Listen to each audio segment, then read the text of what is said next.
Uh, the nature of the spiritual world and what's going on there is much more important than anything in this material world. All of this stuff in the material world is going to be gone someday, including the whole universe itself. But the spiritual world is always going to be there, and that's our real home. So we should know how to go home. If someone asks us, where do you live, Sonny? Where do you want to go? You want to go home? We have to know how to say, this is our address, this is our home, this is our place where we live. This is where we feel at home. Because that's where we're going to go when we chant that mantra. We have to know what we're asking for. Our time is very valuable. We have very little time. The time that we spend chanting the holy name is the most important, most valuable time. So we should chant with a specific objective in mind. Our chanting shouldn't just be random. It shouldn't just be arbitrary. It shouldn't be like whatever. Our chanting should be highly directed, highly focused, and very specific. When we chant the Hare Krishna mantra,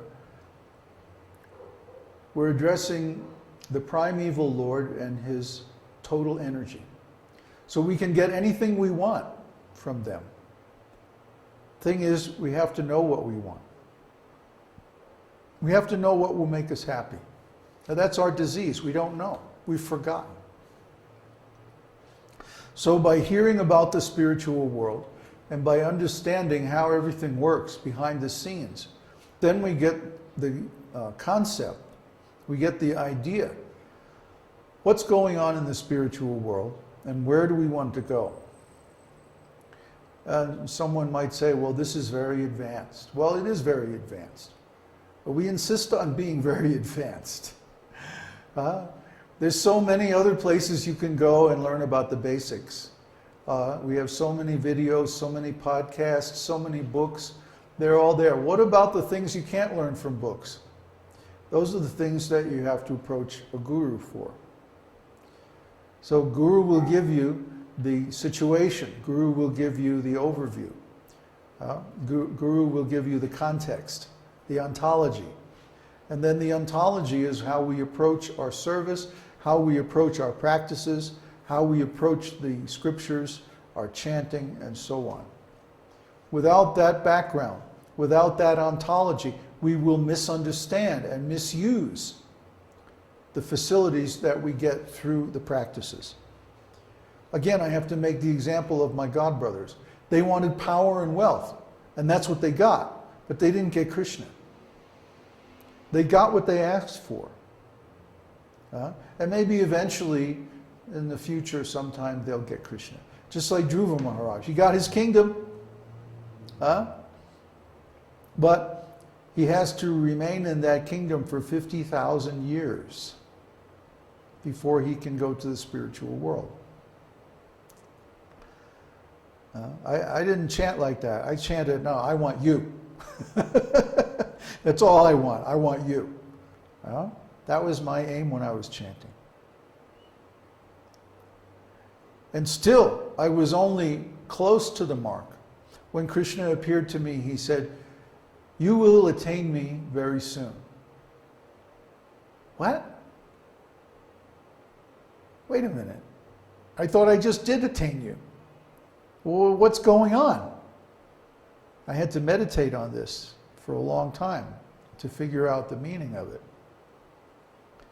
What he meant was that your eternal relationship is not exactly with me.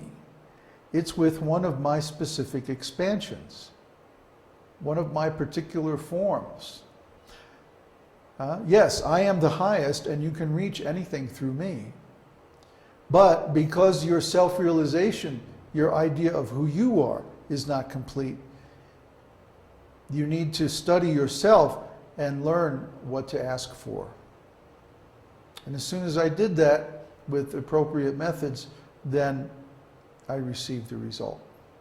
And he was right. I didn't exactly want him.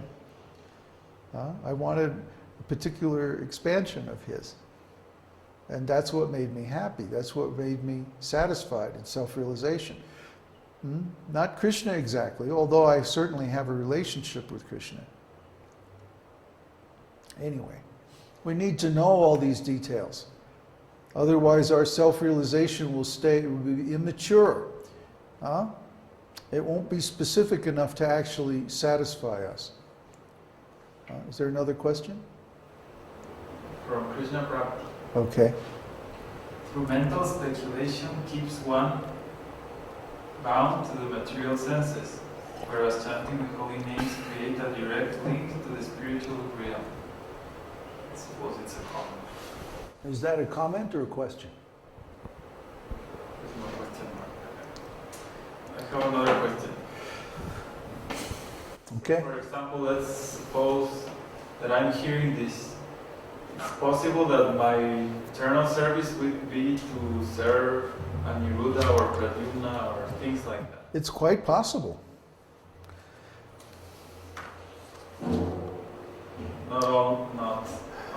Yeah, it's possible. See, this is why, for example, why we don't give, in our tradition, we don't tell a person what their eternal identity is.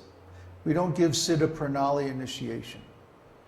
In some branches of the Gaudiya Sampradaya, the guru will tell the disciple, you're a gopi, or you're one of Krishna's mothers, or you're a cow, or something like that. But in our branch, beginning from Bhaktivinoda Thakur, he prohibited this practice. Why? Because from experience we know that it's often not possible to predict from a person's external manifestations what their actual spiritual identity is. And it could be anything. We could be servants of Lord Shiva. We could be, we could be a cow on Aniruddha Loka. Who knows? Why should we close off our possibilities? Maybe we have multiple service engagements. Like, for example, the devotees of Lord Chaitanya, there's a book called Gaura Ganodesha Deepika by Kavi Karnamrita that discusses the identities of all the servants of Lord Chaitanya in Krishna Lila. In other words, all the devotees of Lord Chaitanya who are eternal associates of the Lord also appeared with him as Lord Krishna. So, for example, Arjuna in Krishna Loka is Ramananda Rai in Chaitanya Lila. So it's perfectly possible that a devotee may have more than one eternal identity or service. After all, if Krishna can expand in many different forms, then also the devotees can expand in many different forms. For example, Rupa Goswami makes this wonderful prayer. I only have one mouth and two ears, so how can I relish the Hare Krishna mantra? I haven't relished even a drop. Maybe if I had millions of tongues and millions of ears, I could relish a drop of the nectar of the holy name. This isn't just a metaphor, people. This is really possible. A devotee can have multiple forms in the spiritual world and be engaged in service to the Lord in all of them simultaneously. What's the problem? There's no limitation of devotional service. Devotional service can expand unlimitedly. You think that just sitting in one place with one body and doing a little chanting, this is devotional service? This is just the warm-up. This is just the preliminaries. Actual devotional service is unlimited and eternal. We can't imagine how glorious it is. Our conception of devotional service is very small, very weak.